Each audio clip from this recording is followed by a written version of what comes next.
Cool, man. Well, hello to Hi. you, and thank you for joining me for this. Yeah, of I course. greatly appreciate it. If you wouldn't mind just kind of telling us who you are and where you come from and stuff. Yeah, sure. I'm Ricardo. Um, I'm Puerto Rican from Staten Island, New York City. I lived in Florida. I went to school in Florida after high school. I worked for a little bit, and then after that, I joined the military, and that's where I met you. Went to Fort Knox or went to basic training in Fort Knox and AIT in Virginia. Used to be Fort Eustis, but I think it's the joint base now. Well, it used to be Fort Eustis. And after that, I was attached to the unit in Orlando, which is also, I think, a Navy base. So, if I Yeah, remember it correctly, used yeah. to be Navy, the decommissioned Navy base or whatever, right? There's still some Yeah, leftover stuff from when it was a right. Navy base. Yeah, Yep. cool, cool. Yeah. So Yep. you say you went to the military right out of high school? A little bit after I was like working for like a year, I think a year or two. And Okay. after that I figured I need to make a change and I joined the military. Yeah. Is there hmm anything particularly going on in your life that made you just like, yeah, hey man, the army is the way to go? Or Well, I felt like I had plans. I had plans to do things, but I felt like I didn't really have a direction. So I felt like I was kind of aimless and I felt like you know, my my friend, it was my best friend at the time. He went into the military and he was telling me about, what he was going through and there were a couple of programs and he said, maybe I should just take the ASVAB and see where I land with that. And that's what I did. I scored high on the ASVAB. And yeah, and there's a couple opportunities and I took it. So, okay. All mhm, right. mhm. And you went reserves initially. Right. Reserves. Yep, that's right. Okay. And then were you in 88 November? 88 November. Yep. Okay. I couldn't remember if you were November or hotels because our unit had a mix of both. Mike's hotels, right? We Yeah, had a Mike's Mike, Mike's too. Couple yeah, Mike's Mikes. hotels in November's, right? But we're all the 88 series, so which is transportation, Okay. right? And so during your time there in the reserves, you never ended up deploying, did you? Nope. I was a CONUS, so it was just in the States. Okay. So we went on different missions on the at different ports. So never went overseas. Yeah. Can you tell me a little Mhm. bit about some of that stuff that you did while you were with the unit there? Sure. I think one of my favorite ones was when we went to South Carolina. It was one of the Carolinas. I forget Okay. which one it was. I'm pretty sure it was South Carolina. And that was a great time just because I got to see we were working out of one of the ports and they had these huge containers they had and we were working out of one of those big I forget what the ship it was one of those big ships that has all the containers and we were loading up that ship with a bunch of containers. We did some desk work. I think we were checking the manifests, what was going to go on ships, and we were helping with like direction of the containers being loaded onto the ship. We were also looking, safety is a priority, so we were also very mindful of, you know, keeping everyone safe that is working at that port. So I think that was one of my favorite missions. Yeah. Yeah. Mhm. Did you I'm trying to remember. We did a couple of things like Habitat for Humanity and stuff. Where we did Man, some additional volunteer work for a few things. So were you a part of any of those? I I think I was. It's just that I know we had several missions at that unit. We had Port Canaveral. We had pretty sure it's Charleston, California. We were in Barstow or Fort Irwin. And then we went to Virginia. Um, so just to name a few things. And then I think I did some volunteer work outside of the unit. with veterans. Okay. So, What'd you do there? just helped lead. I've done the soup kitchens. I've done uh clothes donations. I've worked in a warehouse organizing things that would get shipped out overseas to help our soldiers. So things like that. That's awesome. And now you were in the unit, you were already there when I got there after I got out of basic AIT. Had you I been there think so. for a while or? Maybe no more than a year before you. Okay. Yeah, gonna have been no more than a year. Yeah. What was basic in AIT like for you? Basic was a culture shock. Yeah. It was a culture shock, right? Because um, the recruiter, it's gonna be okay. You'll get there, you'll do fine. I'm like, okay. He did. I was not prepared at all for what was coming to me. Especially it was at Fort Knox. It was at that time it was only one of two all male boot camps. So it was one of two all male boot camps. We had drill sergeants that, they're in Kentucky. Um, and it was the summer, it was hot. We got tornado warnings while we were there. It was hilly. There was a lot. We had, I mean, I'm sure like everyone knows, but like the drill sergeants they would get in your face if you're fucking up, you know? So those were the kind of things we were put under a lot of stress. I just wasn't ready for it at that moment. But I persevered and we got through it. And I think I'm the better for it. Yeah. And you said, so you're Puerto Rican, you came from New Jersey, No, and Staten I'm sorry, Island. Staten Island. I'm Yeah, sorry. New York City. New York. Were you Mhm. born in Puerto Rico or? No, I was born in Staten Island. Okay, so you've lived in America your whole life. No, I lived in Puerto Rico. Well, I lived in Puerto Rico for a time. It Okay. was like around like 4 or 5 years when I was younger, like between the ages of 5 and 10. Okay. Yeah, and then I moved back. I moved to Florida afterwards. Okay. So being Hmm. in from Puerto Rico, having lived there for a little bit and living that life and that culture, being from New York and then Hmm. going out to Kentucky, and I'm sure that's very different than what you were used to at that time. Yeah, it was Yeah, I can imagine so. very different. Yeah. And then Yeah. that's kind of fascinating because I had forgotten that you went to Fort Knox because I went to Fort Knox as well. Oh And yeah. a lot of us did. So I assume that the transportation world, like a lot of people got sent through. I don't know if it was just a timing thing. It just happened to be that a lot of us went through there. Yeah. Yeah, I had totally forgotten about all that. Yeah. Let me see. They used to do. I'm not sure if they still do them there, but the Calf Scouts were trained there. Cavalry Scouts were trained there, and artillery. So you'd see tanks sometimes rolling down the street. Yeah, I remember being on FTX and a bunch of different tanks and Abrams and stuff would be rolling Hmm. down loud Yeah. as hell. I, Yeah. I I wonder how much they do of that there still because my from what I recall, my class was one of the few final ones because they were turning that base into like a human resources base. So at least we were told at the time that they were going to be discontinuing basic training at Fort Knox. I haven't looked Maybe. into if they had changed that or not. I don't know. I last I heard, I thought they were gonna just change it to a co-op Yeah. basic training. Yeah. Hmm. Well, I mean, I'm sure, at least I've been out for a while, so plans probably changed 1,000 times since that Yeah. that point. Hmm. So then you went to basic and you went to AIT, and at AIT, what did they train you there for? It was for my job, my MOS at 8 November. And a lot of it was computer work. So we had a laptop. They gave us a laptop. And oof, man, that was a long time ago. We had some kind of global system that we worked on. Um, and it was not the best system.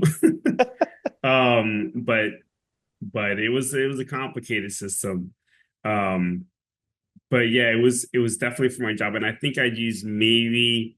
a fraction of what I learned during my time. So I remember using that program, and then we got trained on another program in South Carolina.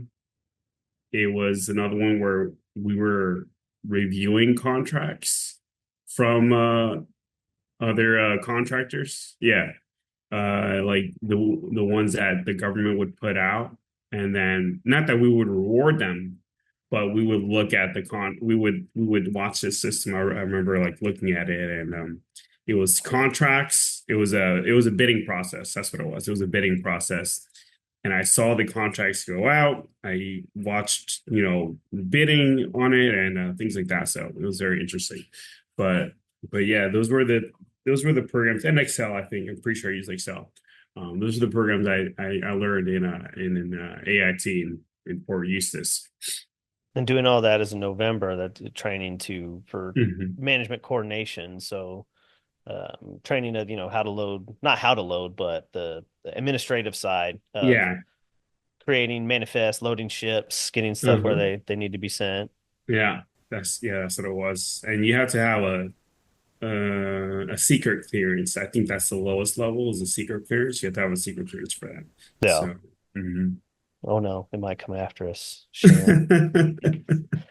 No, that's very cool, man. So Yeah. basic in AIT, I mean, would you think of that as a good experience at the time overall, or I think looking back at it now, definitely in the basic, it was a good experience. yeah, I felt like it helped develop me as a person. Um, and you just kind of, you know, figuring out you're capable more than what you give yourself credit for. for sure. Hmm. That's one Hmm. thing that I really hope that anybody who may watch this kind of gets out of it in learning that like infantry guys and stuff like that. Like, obviously those dudes, they do their thing and they're awesome, but it's when you say that you worked on computers in the army, Hmm. you had a desk job. Yeah. It's a little more complicated than that though, because Yeah. I mean, you had to go through basic and all the marches and the everything. Right. Well, I mean, even though I did, my job was the 88 November. When we were at Barstow, they were having me load up the containers just like any other hotel. I was doing hotel work. I had to. They're like, "Yep, you're a hotel today." I remember being out there in Barstow.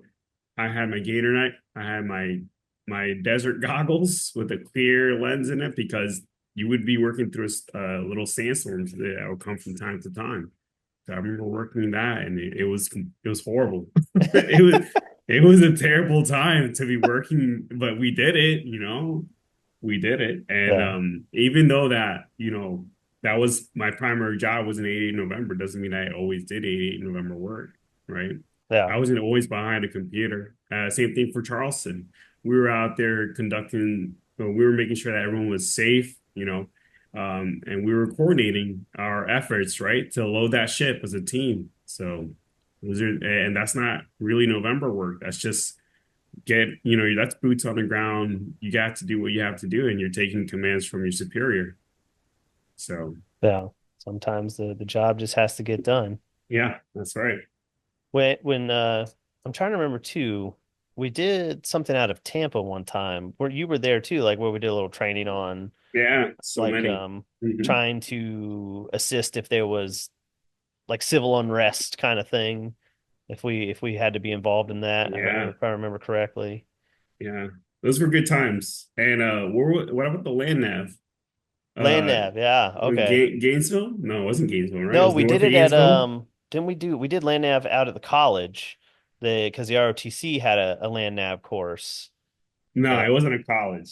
It was. I mean, maybe it was a college one time, but there was another location that we did. It was like once or twice we did it too. that might have been before I got there, because I want to say the one we did when I was there was at UCF, if I remember correctly, because it was still in Orlando. It was fairly local. Yeah, I've done that land F because I went to UCF. Yeah. So I was in the ROTC program and decided I didn't want to do it. But I did do that. They have that that one is pretty. That one is set up pretty nice. There is one that was north of Gainesville. I can't remember. I think it starts with a B. But that one we did, and we stayed out in the bunkers out there like overnight. So 1 or 2 nights, I remember doing it. And we drove the Humvees out there, the soft tops, the canvas Humvees, and we drove that, 55 miles an hour. We couldn't go faster. That was our top speed, and we were doing the whole convoy deal, right? So we did the convoy. Someone was lead, someone was I forget the person in the second position, I think is the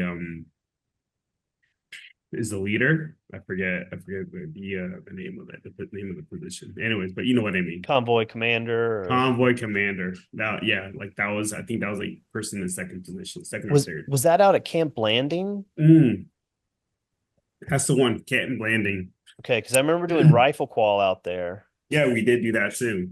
Okay. Yeah, I that was a guess good I'm time. just my memory's awful nowadays. So like we totally could have done land nav there and I just don't remember. Oh, Um, we did. We definitely did.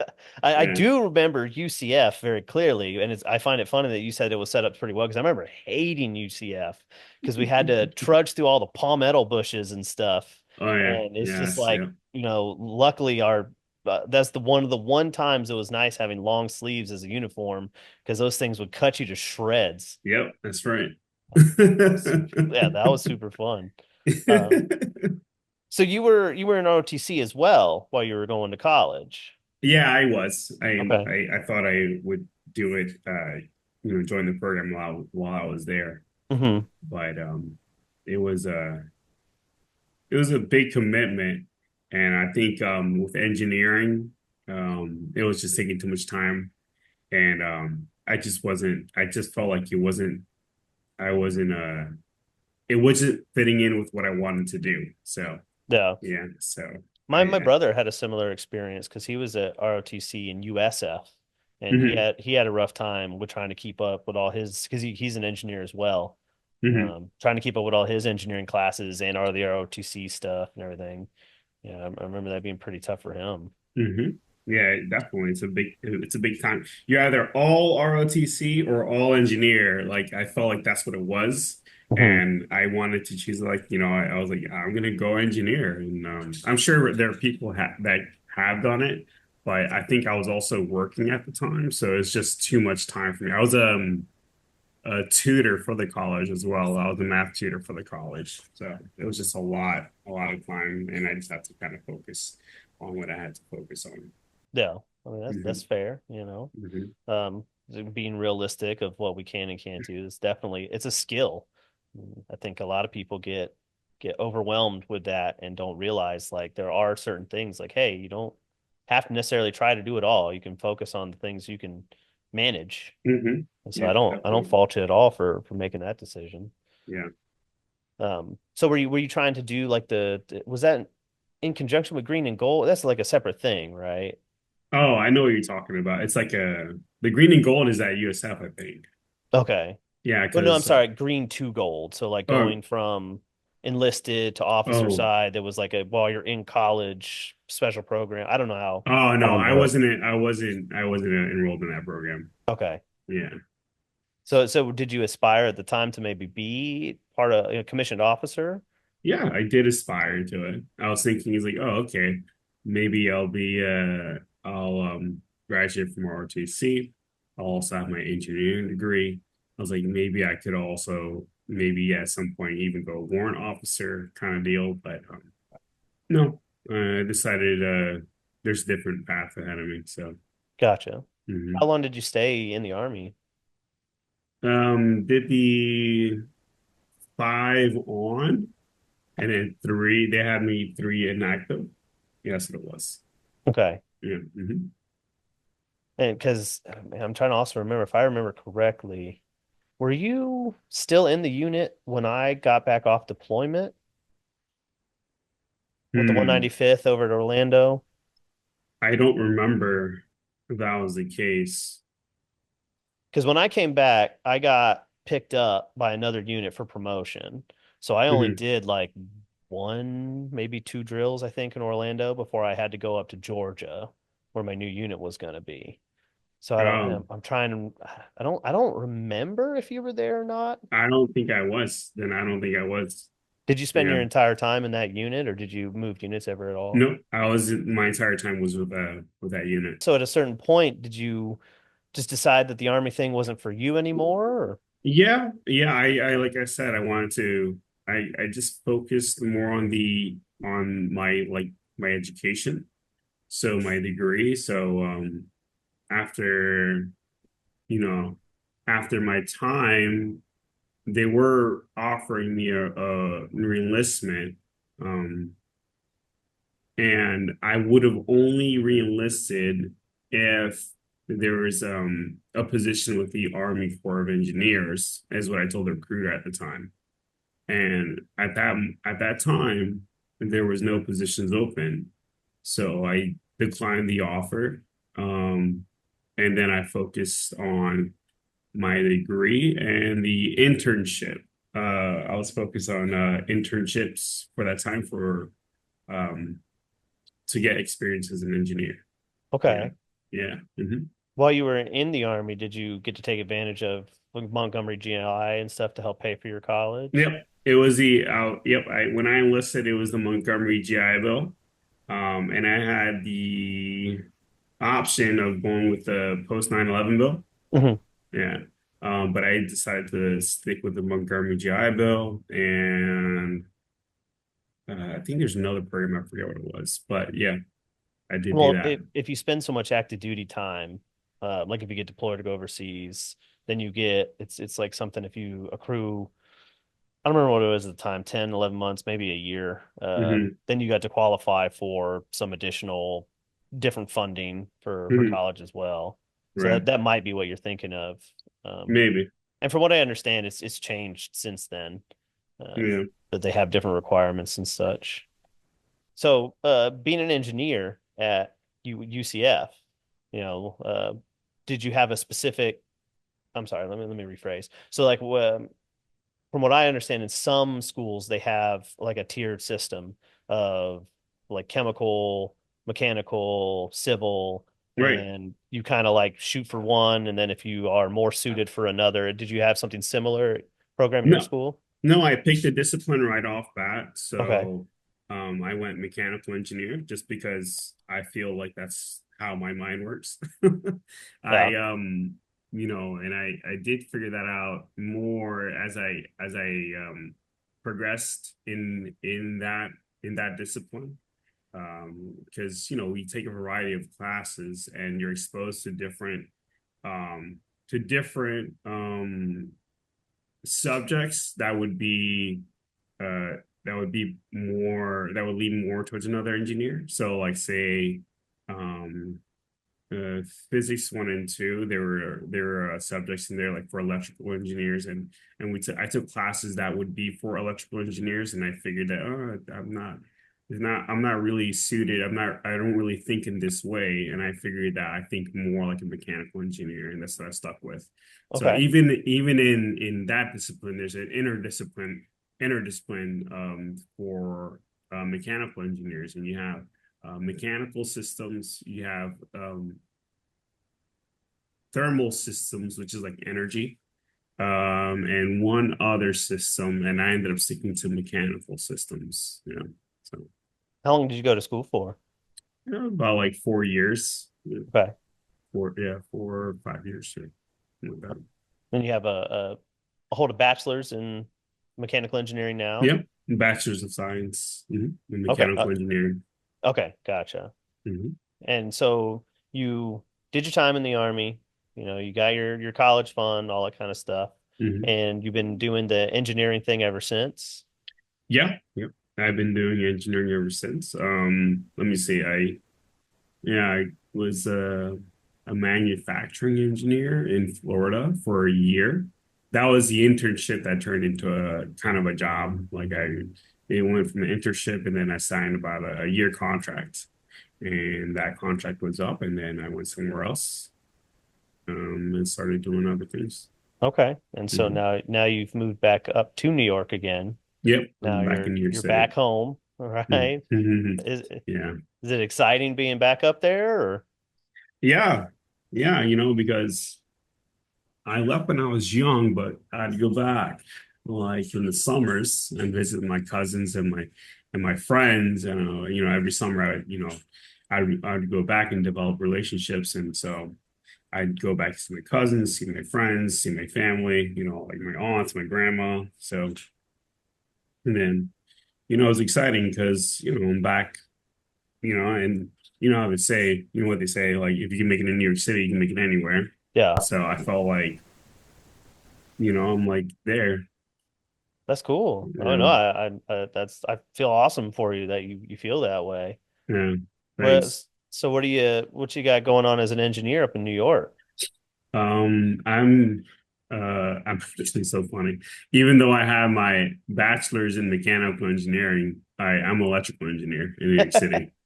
So, um, and yeah, it's a little it's tough. I'm not gonna lie, it's tough. Just because you gotta learn. It's just a different way of thinking, and I'm a mechanical engineer and I work as an electrical engineer and I have to do these designs and things like that. So it is a challenge, but I look forward, I look forward to the challenge and I like to learn and I like to kind of like, say that, oh, this is something that, if I put my mind to it, that I can, I can work it through, step by step. Yeah. So, Did you mhm. have to kind of retrain yourself in the way things work, or were you fairly easily able to apply your education into a different type of engineering? Right. I feel like working in this industry and having the degree, right, what it really prepared me for is of being capable of like this kind of like thought process, right? So working as an electrical, I'm trying to think. I have the capacity of working in this industry as an electrical engineer just because like I got my degree. I understand the basic fundamentals in engineering, in electrical engineering.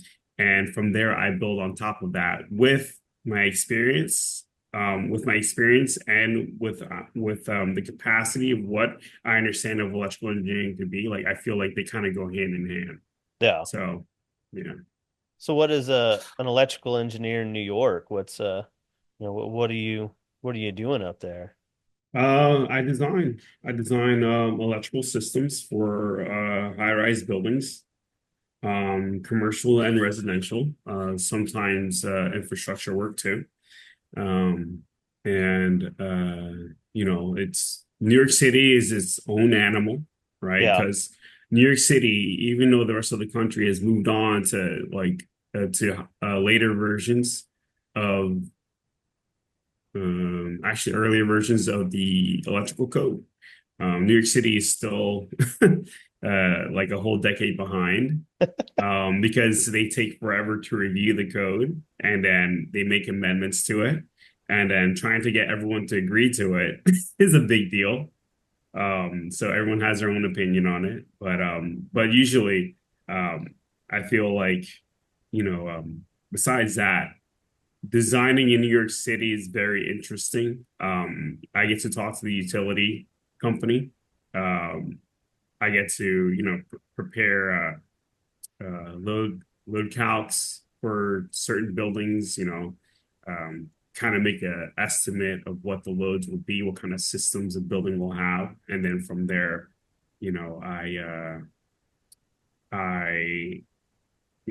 I have to evaluate these systems and figure how much power a building will need.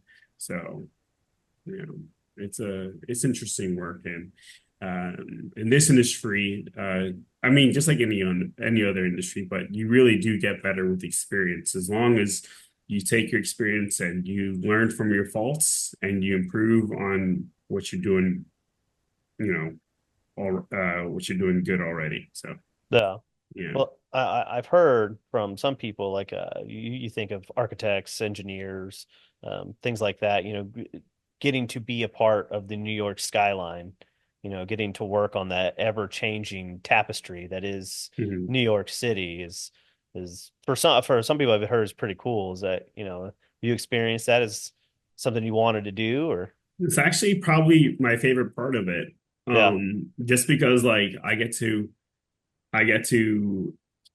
change the landscape, or I get to help change the landscape of New York City, right? yeah, So new buildings are popping up, and I get to be part of these. Right now, at least, I get to be part of these really gigantic projects. 1 million square feet at a time. So that's it. That changes a whole neighborhood.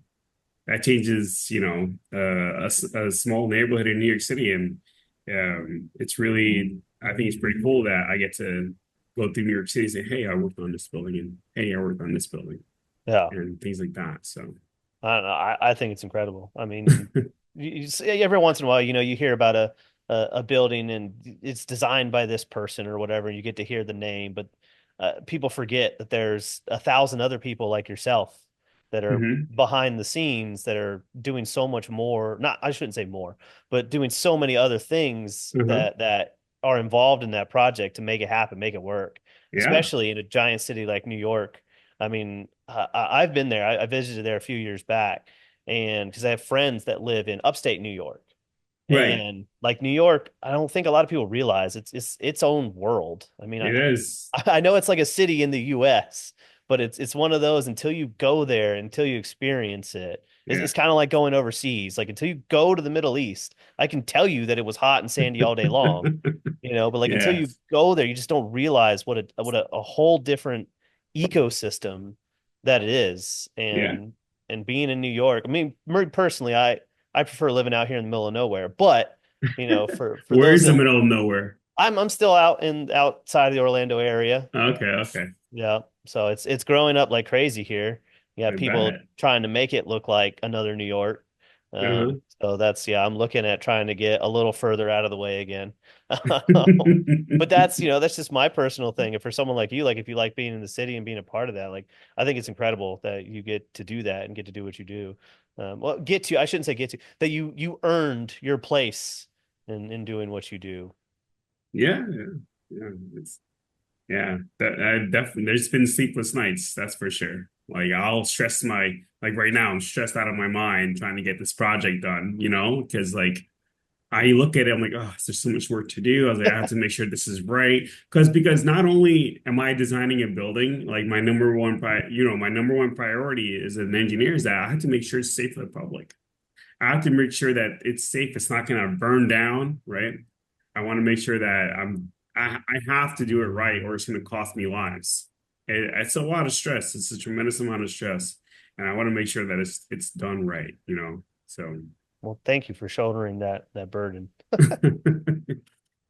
yeah, But thanks. I mean, I think it's emblematic of certain people join the military, and you may not have been a lifer or anything, but like you still showed up and you did what you were supposed to do, and you used that to achieve the goals you wanted to achieve, and now you're building neighborhoods in New York City, and like I say, trying to make sure you're doing it, not just for the paycheck, but because it needs to be done the right way, Yeah, and I think that's admirable. And I think more people should realize that guys like you are out there. thanks. Yeah, thank you. Appreciate that.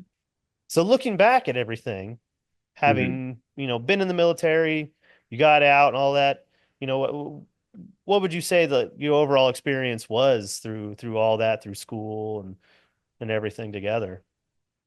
Well, I think it was a good experience.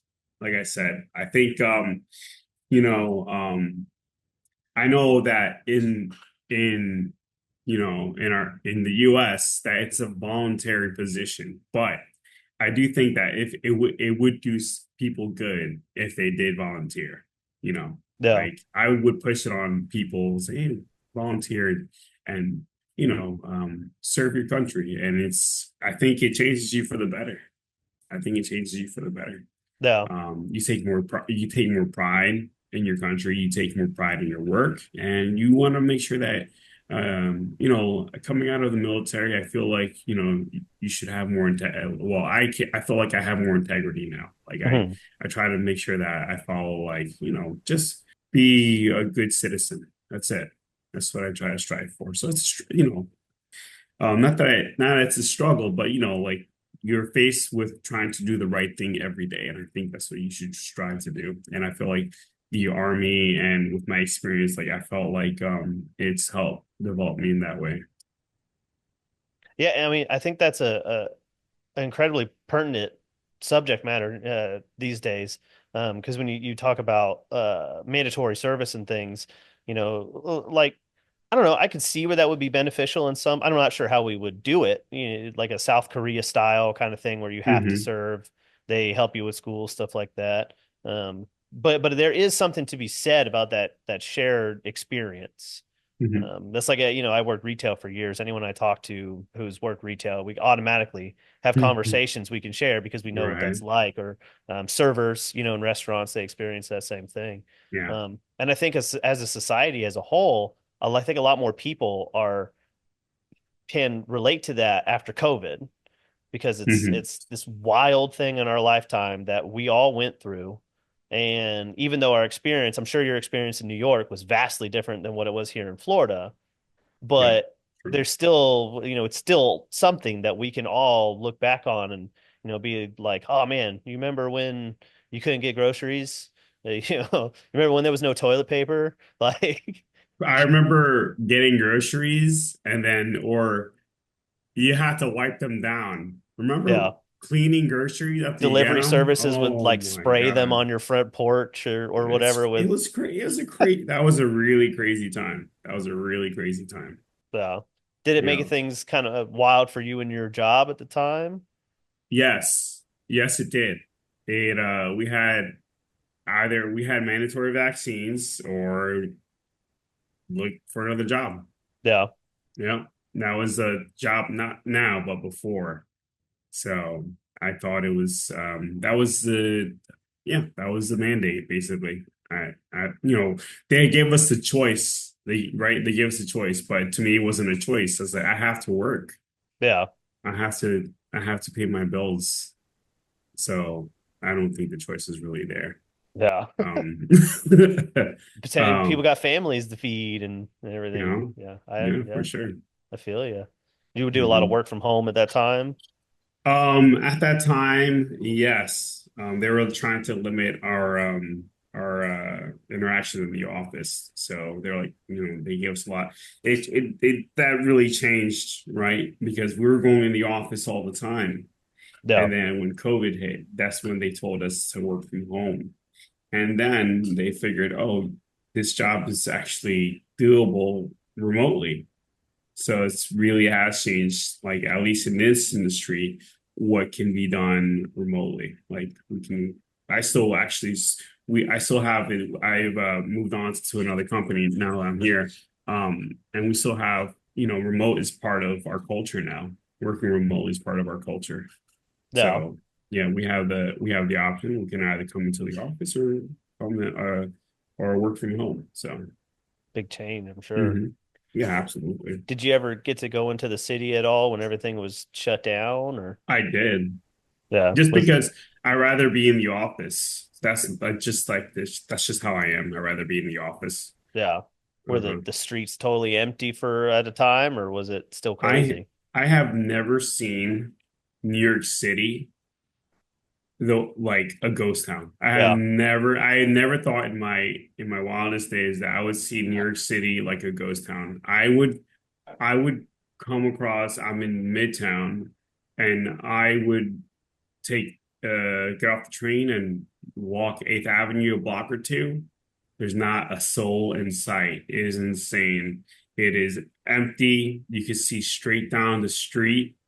And there's not a car on the road. I never thought that I would never see, like, it was just the weirdest thing, like one or two people maybe walking around, but it was incredible because I just never thought that I would see New York like that. for Empty sure. streets, like one of the busiest cities in the world with empty streets. Yeah. I thought it was incredible.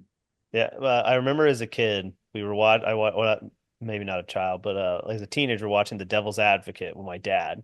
Uh-huh. And at the end, there's a scene where Keanu walks out into the streets in New York and it's totally empty. And I remember him saying like, "Oh wow, you never see the streets in New York empty like that." And That's then crazy. like COVID happens and like I like I said, I went to New York and you couldn't go anywhere without bumping into somebody else next to you. It's like, Right before COVID, I would stand on the train. Oh, it was a horrible experience. I was elbow to elbow like this yeah, with people. We're all trying to get to work, everyone just, shut up, like get on the train and let's get off our stops and that's it. It was like we were like all tight and we were all tired of each other. And then COVID happened and there was no one on the train at times. Like I was like, I'm the only person in this car or several cars. I'll look car to my left, car to my right, and there would be no people on those cars. I was in shock. Like I'm still like thinking about it. Like it's insane. It was absolutely insane. Um, Desolate, you know. yeah, Yeah, that's wild. it was. But things are, I imagine, are getting back to, well, I guess as normal as they can be for New York City nowadays. Yeah, yeah. I feel like they are. Um, Yeah, the streets are packed. Yeah, Now like the tourists are coming back, like tourist season. That means people don't know how to walk. yeah, yeah. Right. So but yeah, yeah. It's Everybody's nice. showing up to block up Times Square that one day a year where the sun aligns perfectly down the Oh street and yeah. stuff. Yeah. Like, Yeah. Yeah. I know I work close to one of those streets and I remember grabbing lunch one day and I saw it, I was like, wow, that's pretty cool. And I got right back to work. yeah, that's one of those things like you talk about culture shock earlier. I remember when traveling around, being like, "Oh, where you from?" "Oh, I'm from Florida." They're like, "Oh, you get hurricanes, right?" Like, yeah. What I mean, what's the big deal? Like, what do you do? I'm like, I don't know, stay inside and play video games. Like, Yeah, yeah, that's exactly right. Because we're so situated for hurricanes down there. So if it's not more than a cat two, we're not really worried about it, yeah, right? So, but a cat one here will stop the trains, will stop the buses. It's crazy. yeah, So because all the water goes down to the subways. Water goes to the lowest point. yeah, So the subways get flooded. They get hit first. So I was like, oh wow, cat one is devastating to New York City, but for Florida, it's not a thing. yeah. We're working. We're still Yeah. outside. Yeah. Cat one, you're driving to work. That's Yeah. it. It's just So raining. That's all. it's so funny. Yeah. Were So you in the New York area when was it Hurricane Sandy a few years back came up that direction? I came to visit that year. And I remember that the subways were still flooded. So I came around that time and I saw the devastation that left. And things changed because of Hurricane Sandy on how New York City handles those kinds of emergencies. Hmm. So there was legislation that was passed, and schools. I'm not sure exactly how it worked, but certain schools had to have, um, shelter requirements, and then they had to be outfitted with a connection for emergency generators. So I remember doing a lot of that work. Oh yeah, So okay. yeah, so I remember that I did that work in Staten Island. I did that work in Brooklyn. So we were doing work like that where we had to kind of you could say retrofit. You could say retrofit just a connection point so it would backfeed the school and it would be you'd be able to power on the systems that were important in the schools. So, Yeah. you know. Well, yeah, I mean for them, like you say, at Cat One, I mean, just how many people thought a hurricane would all come all the way up there Hmm. and hit those areas? Yeah, yeah, it's been crazy. So Yeah. it's been crazy. And New York City is actually reclassified as a tropical zone, if I remember correctly. Really? This Yeah. was like the changing environment and stuff. Uh-huh. Yeah. Yeah, Yeah. that was one It's thing that been was, warmer. Yeah. yeah, when I visited, it was several years back and it was August time frame, I want to Yeah. say. And I mean, it was not crazy hot like here, but it was still pretty hot. And we were kind of surprised like how warm it was up Yeah. there. Yeah. Of course, it was totally different when we drove up Niagara Falls. That was freezing, but I saw him in Niagara Falls. man, you live right there. I know. It's like, I never visited the Statue of Liberty. Oh, really? Yep. Well, I mean, I can understand that. The lines there are crazy. You just get on the what is it, the Staten Island ferry and Uh-huh. just ride by it and see it. Yeah, yeah. I was living in Staten Island when I first moved back up, and I was there for like 3 years, and I'd see the Statue of Liberty every day on my way to work. I'm like, "Oh, I see it every day." Yeah. So Why would I want to go there? I've never gone to see the Statue of Liberty in person, like in person. So Kind of like living here, and they're like, "Don't you go to the beach all the time?" Like, nah, not that big. I live in Central Florida. Like, I still got to get up at 5 in the morning and drive yeah, over. And that's true. Yeah. you could have went during COVID, man. I'm sure it was empty then. It's probably closed. I don't know. I know that the Staten Island Ferry, we had to sit on every other seat. Yeah. So they directed us, every other seat, mask on, that kind of thing. So I remember when some people didn't wear masks, that was a huge deal. Arguments broke out on the boat. So that was a thing. Yeah. Yeah. That's awesome. So do you still stay in touch with anybody from the unit or anything at all? Or No, I don't think I do. Last person I was talking to was probably Johnson, Brendan Johnson. Big J? Yeah. I know Yeah, he's I'm got trying like to get three. him on.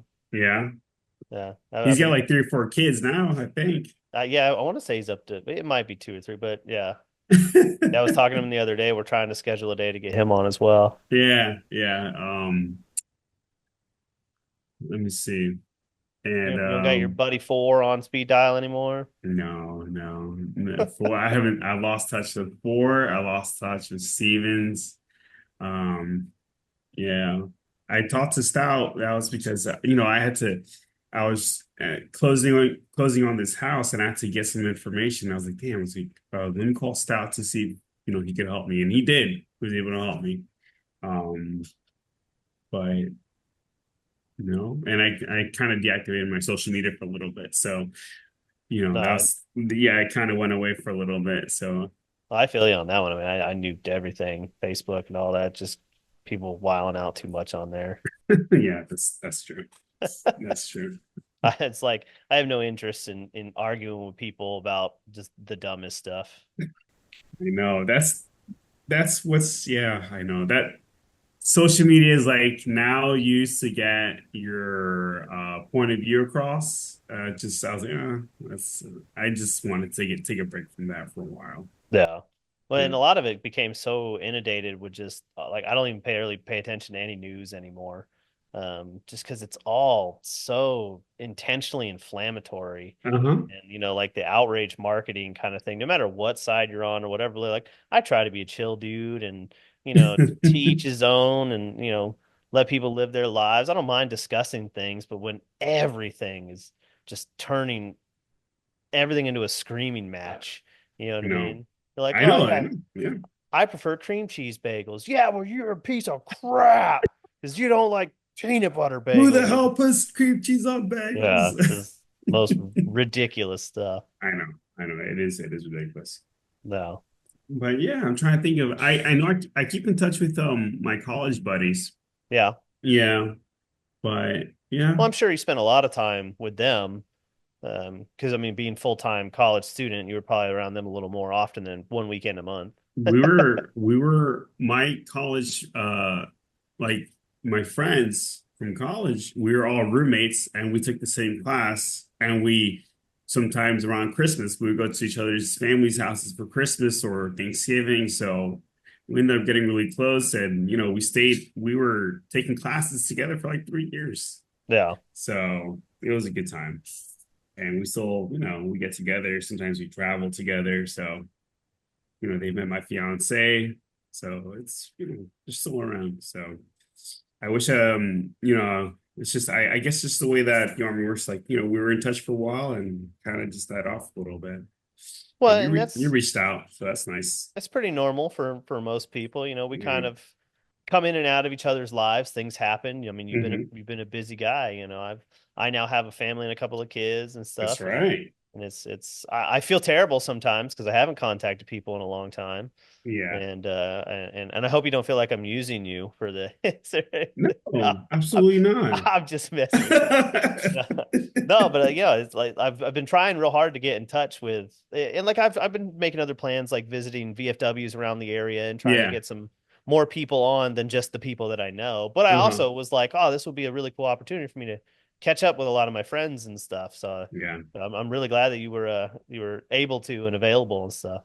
Yeah, of course. Of course. Absolutely. Yeah. If I can get some of the other guys on there and get four, and I don't know where he's at, you know. I don't know if he'd be inclined to tell wild stories about nights in Tampa and stuff, but you never know. Yeah. Yeah, I haven't talked to Porn forever. I should probably say hi. He was a character. You guys were like the dynamic duo. What about Stevens? Stevens was that wild card though, man. Like he was a great dude, and I talked with him a few times over the years. And he was a good friend, but he was that guy that like he would just come out of nowhere, you know, like out of the woodwork. He comes climbing out of the closet or something and just drops this golden nugget of batshit insane, hilarious to I whatever was going know. on. Like I know. He was always so funny. that dude.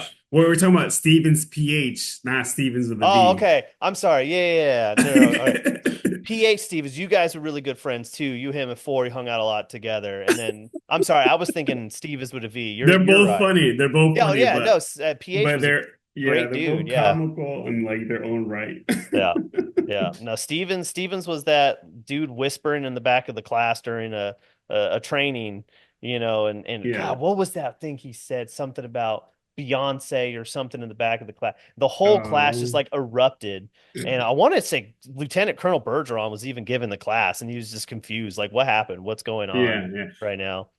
You just reminded me. I was keeping up with Jones, Okay. Tylesia. Yeah. I was keeping up with her for a little bit. It might have been like a year or two that I haven't talked to her, but I know that we follow each other on LinkedIn, Hmm. and so I've been keeping up with her. I know like she has, we just keep up with each other a little bit. So here and there. So I think Jones is the only person because Jones and we went to AIT together. Okay. We met in AIT, and then we figured, and we were in the same platoon, and then we figured that we're going to be in the same unit in Orlando. That's what happened. So now it's coming back to me. Yeah. Yeah. Yeah, so Yeah. and Well, Laura. So yeah. yeah. And reach out when you reach out to them. You should say hi sometime, and then drop my name if they wanna get on Yeah, here and yeah. do this. I'll message you after this. I'll tell her you said hi. Yeah, Yeah. you should ask Stevens like, hey man, you still running through walls? Like, because he was just that dude, man. Like, he would do. Like, you just had to give him a direction, and Yeah. he would accomplish anything. You know, Mhm. like, hey man, I need you to push this container like 3 feet over that way, He was a and good guy. he Yeah. he would try to do it. Like he'd make Yeah. it happen. I know. And his face would turn all red and everything. I remember. He's a good guy, He's a and great guy. I'm pretty sure he's married now. Yeah. Yeah. At at the time, I think he was dating Kim. I can't remember. Yeah, it was Kim. Um, I think he's married to her. I'm pretty sure he is. No. So yeah. So you said you probably have about an hour, and we're coming up on an hour or so on here. Hmm. You running out of time? Just gotta get ready for the week.